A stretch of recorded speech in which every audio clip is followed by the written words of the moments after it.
चुनमुन आजाद है। लेखक कमलेश मोहिंद्रा।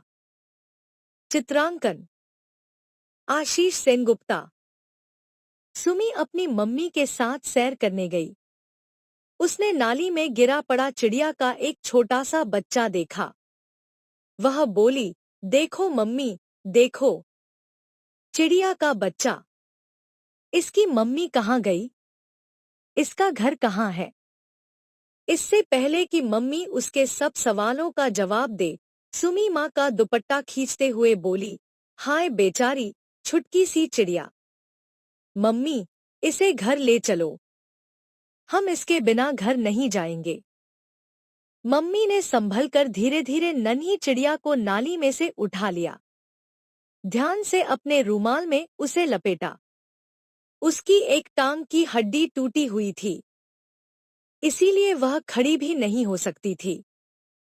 शायद बहुत दर्द हो रहा था उसे, इसीलिए आंखें भी नहीं खोल पा रही थी। कुछू, कुछू, अच्छी चिड़िया, हम तुझे ठीक कर देंगे। बस, बस, प्यार से सुमी ने उसका सिर सहलाया। घर पहुंचकर सुमी ने भागकर सबसे पहले अपने भाई रवि को खबर दी। रवि, जल्दी आओ। भाग के, मम्मी के रुमाल में नन्ही सी चिड़िया है। हम लोग इसे नाली से निकाल कर लाए हैं। मम्मी कहती है कि हम इसे घर में रख सकते हैं। अब यह चिड़िया हमारी है। सच? कहकर रवि सुमी के साथ भागता आया। नन्ही चिड़िया को देखकर रवि बोला, ओह बेचारी, इसकी तो टांग टूटी हुई है, इसीलिए दर्द के मारे इसकी आंखें भी बंद है। फिर चिड़िया को छूकर बोला, कोई बात नहीं छुटकी, तुम जल्दी अच्छी हो जाओगी। दोनों बच्चों ने मिलकर मां की मदद से माचिस की एक तीली के साथ टूटी हुई टांग को बांध दिया। ड्रापर से उसकी चोंच में बूंद बूंद पानी डाला।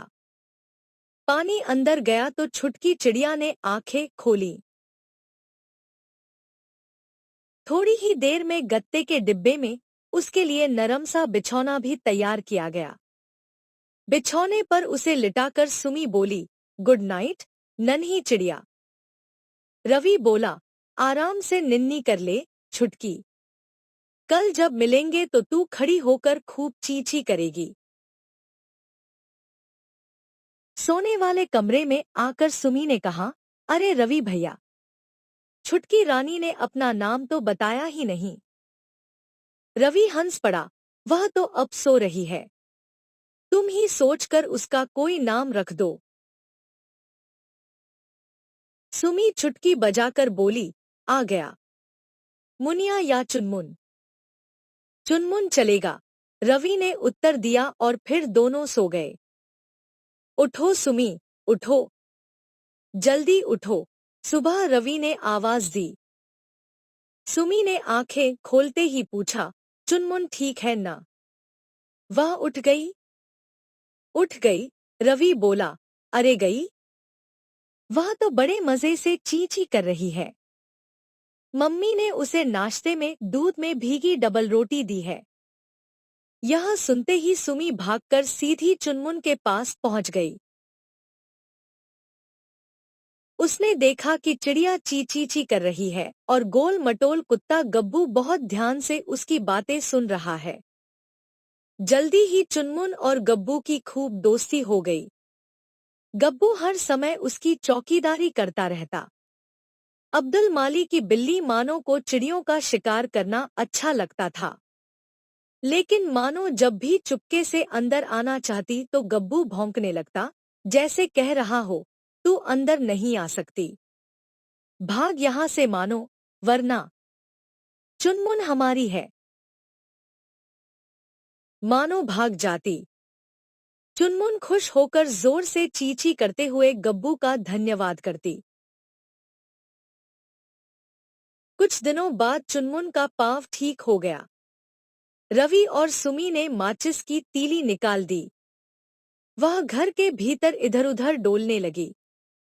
फुदक कर गब्बू की पीठ पर बैठ जाती। रवि और सुमी जब नहाने जाते तो चुनमुन भी नहाना चाहती। पानी में सिर डालना उसे बहुत ही अच्छा लगता था। फिर गीले पंख फड़फड़ाने में तो उसे मजा ही आ जाता था। कुछ समय और बीता। अब चुनमुन घर के भीतर उड़ने भी लगी। एक दिन बच्चे उसे बगीचे में ले आए। गब्बू भी साथ था। चुनमुन को पेड़, पत्ते और फूल देखकर बहुत ही अच्छा लगा।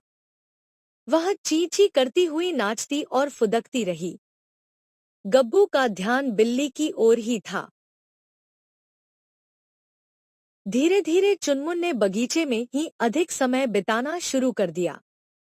गब्बू उसे अपनी पीठ पर बिठाकर बीच बीच में घर के अंदर ले आता था। दोनों एक ही बर्तन में बड़े खुश होकर खाना खाते। धीरे धीरे चुनमुन के शरीर में ताकत आती गई। अब वह बहुत ही ऊंचा उड़ने लगी। मानो बिल्ली भी अब उसे पकड़ नहीं सकती थी। कई रातें वह पेड़ पर ही सोकर बिताने लगी। जब उसका जी चाहता, वह सुमी और भैया से मिलने के लिए घर के अंदर आकर जोर जोर से ची ची करती। फिर सुमी या रवि किसी के भी कंधे पर आ बैठती। गब्बू के ऊपर बैठकर वह उसका हालचाल भी ची ची करके पूछ लेती। सुमी और रवि खुश हैं। चुनमुन भी खुश है। मजे से उड़ती है और आजाद है। सुमी और रवि उसे डबल रोटी के छोटे छोटे टुकड़े खाने को देते हैं। वह फुदक फुदक कर ची ची करती हुई उन्हें बताती है कि वह अच्छे से उड़ सकती है, आजाद है और बहुत खुश है।